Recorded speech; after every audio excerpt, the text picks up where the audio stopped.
नमस्कार, मैं हूं आपके साथ मयंक। आज 8 तारीख है।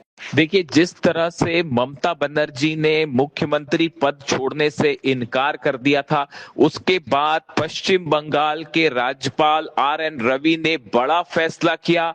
उन्होंने ममता मंत्रिमंडल को बर्खास्त कर दिया। देखिए, हमने आपको पहले ही बताया था, संविधान के आर्टिकल 164 के मुताबिक, अनुच्छेद 164 के मुताबिक राज्यपाल को यह अधिकार है कि अगर कोई सरकार राज्य में अपना बहुमत खो देती है या अगर वो इलेक्शन में चुनाव हार जाते हैं मुख्यमंत्री और इस्तीफा देने से इनकार कर देते हैं, तो ऐसी सूरत में राज्यपाल अपने अधिकारों का इस्तेमाल करके मुख्यमंत्री को और उनके मंत्रिमंडल को बर्खास्त कर सकते हैं। बिल्कुल वही हुआ। पश्चिम बंगाल के राज्यपाल ने बड़ा फैसला लेते हुए एक आदेश जारी किया और उन्होंने ममता मंत्रिमंडल को बर्खास्त कर दिया। जिस तरह से शुभेंदु अधिकारी के PA की हत्या होती है, उसके बाद पूरे बंगाल में खासा तनाव, और इस बीच में ममता बनर्जी का यह कहना कि मैं इस्तीफा नहीं दूंगी, इससे हालात पश्चिम बंगाल में और ज्यादा गंभीर हो रहे थे। देखिए, कल अखिलेश यादव ने ममता बनर्जी से मुलाकात की। अखिलेश यादव ने कहा ममता बनर्जी से कि आप चुनाव नहीं हारी हैं। इस तरह की तस्वीरें सामने आई, ये बोलते सुना गया अखिलेश को। ममता बनर्जी भी लगातार ये कह रही हैं कि सरकारी मशीनरी का गलत इस्तेमाल करके TMC को हराया गया। ऐसे आरोप लगातार ममता बनर्जी लगा रही हैं। उन्होंने चुनाव आयोग पर आरोप लगाए, CRPF के जो अधिकारी वहां पे तैनात हैं उन पर आरोप लगाए गए।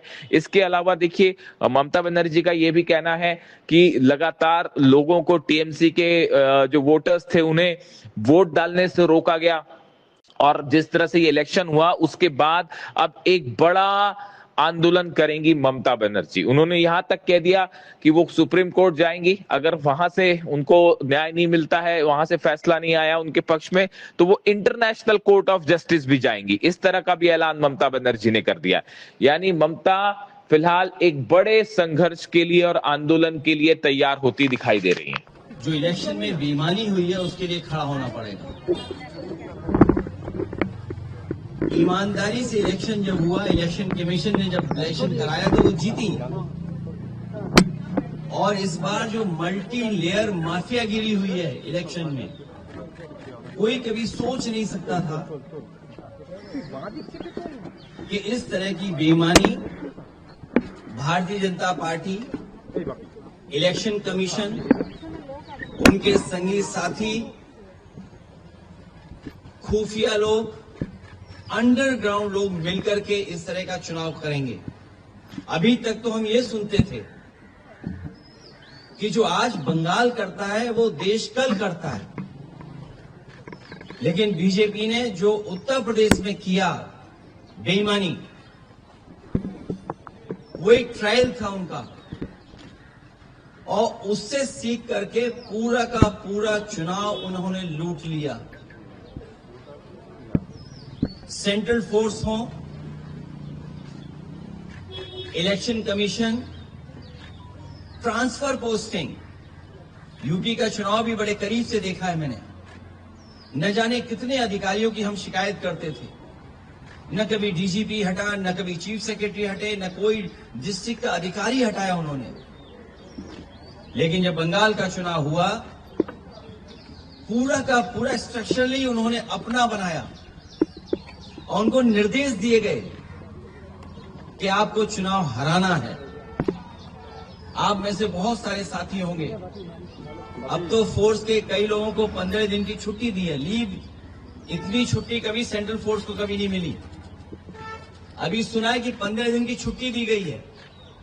और जिस तरह का व्यवहार यहां हो रहा है पॉलिटिकल वर्कर के साथ, पार्टी ऑफिस के साथ, हम लोग भी सरकार में आए और सरकार से गए, कभी कभी किसी वर्कर, पॉलिटिकल वर्कर के साथ इस तरह का व्यवहार नहीं हुआ। चाहे हमारे साथी अभिषेक हों, आदरणीय दीदी हों, उनको सिक्योरिटी की थ्रेट हो, जिन्होंने इतनी सेवा की हो लोगों की, आखिरकार किसकी ताकत की वजह से ही कर रहे हैं। और आदरणीय दीदी इनकी आंखों में खटकती हैं। आदरणीय दीदी संघर्ष करने वाली हैं, वो निराश होने वाली नहीं है।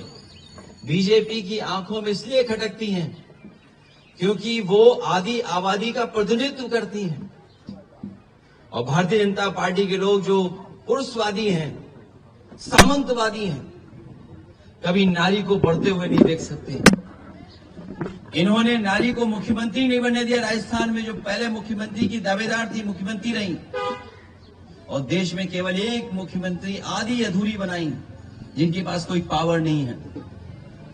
इसलिए हम इस लड़ाई में आदरणीय दीदी के साथ हैं, क्योंकि लोकतंत्र को बचाना है, संविधान को बचाना है। अगर हमारे वोट के अधिकार को ही छीन लेंगे तो फिर क्या लोकतंत्र बचा? इतनी डेमोक्रेसी को किसी ने डिस्ट्रॉय नहीं किया होगा जितना भारतीय जनता पार्टी ने किया है।